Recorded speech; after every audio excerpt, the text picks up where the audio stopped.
orang-orang yang jahat, orang-orang yang hidup dengan mulut serong, yang melarikan matanya, yang menaik kaki, yang menunjuk-nunjuk dengan jari, yang hatinya mengandung tipu muslihat, yang senantiasa merencanakan kejahatan, yang menimbulkan pertengkaran, akan ditimpa kebinasaan, diremukan dan tak dapat dipulihkan lagi.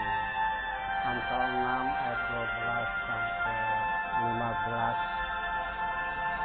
Saudara-saudara, dalam kemanusiaan kita perhatikan baik-baik pesan dari Salomo ini. Ya, mungkin saja Anda kenal sebagai Nabi Sulaiman. Dia berpesan kepada semua pendengar pada masanya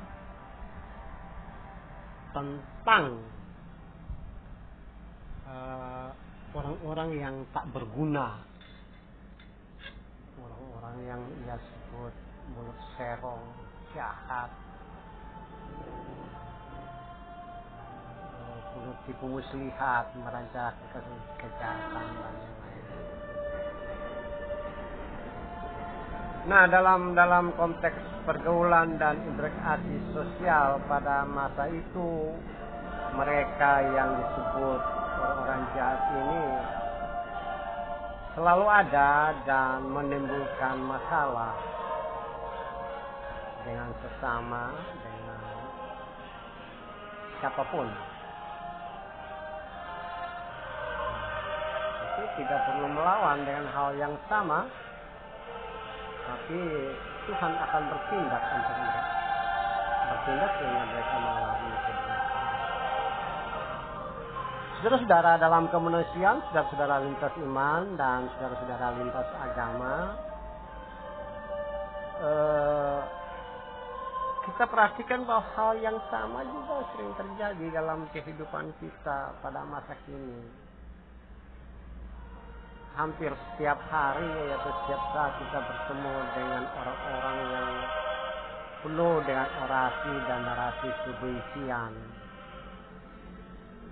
ya, hoax, atau kata-kata yang tidak benar. Nah, itu yang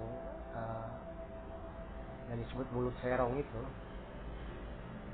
Bahkan mengada-ada dalam hidup, mencari-cari kesalahan orang lain, menunjuk-nunjuk si A, B, dan gaya hidupnya penuh dengan tipu daya, tipu muslihat. Nah, itu kalau kita melawan mereka, maka akan memunculkan pertengkaran, menimbulkan pertengkaran, kekacauan. Nah, troublemaker seperti ini mungkin ada di sekitar kita dan di mana saja kita bisa bertemu seperti itu. Kita mau menjawab dengan hal-hal yang benar dan baik, bisa saja mereka tidak terima dan justru bertengkar. Nah, jika bertemu dengan orang-orang seperti itu entah di komunitas, di pekerjaan, di area publik, atau di mana saja, kadang-kadang kita berpikir bahwa kita ingin tampak, kita ingin melawan, kita ingin menghancurkan orang seperti itu. Tapi kalau dilakukan, malah kita terhitung sebagai orang-orang yang kalah, yang tidak bisa menahan sabar, atau justru ikut arus pertengkaran, ikut arus menunjuk-nunjuk, ikut arus ke dalam situasi yang penuh dengan orasi dan narasi kebencian, caci maki dan seterusnya. Nah, makanya kalau kita hadapi seperti itu, lebih baik kita seperti pesan Amsal ini, biarkan saja mereka seperti itu, karena mereka akan mengalami kebinasaan, mereka akan mengalami diremukan dan tidak dapat dipulihkan. Ya, percaya sikon, akan situasi dan kondisi akan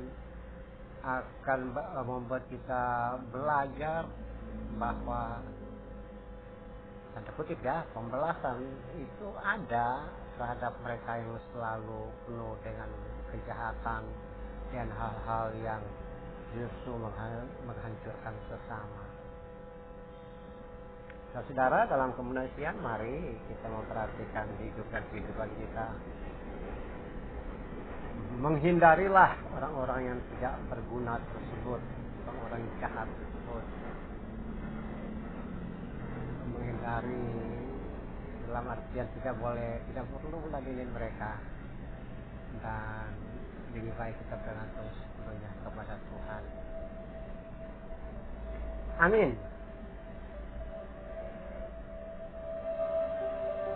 Tuhan, jadikan kami anak-anak-Mu yang sabar ketika berhadapan dengan orang-orang yang tidak berguna, yang selalu menimbulkan pertengkaran ini. Terpujilah nama Tuhan. Amin.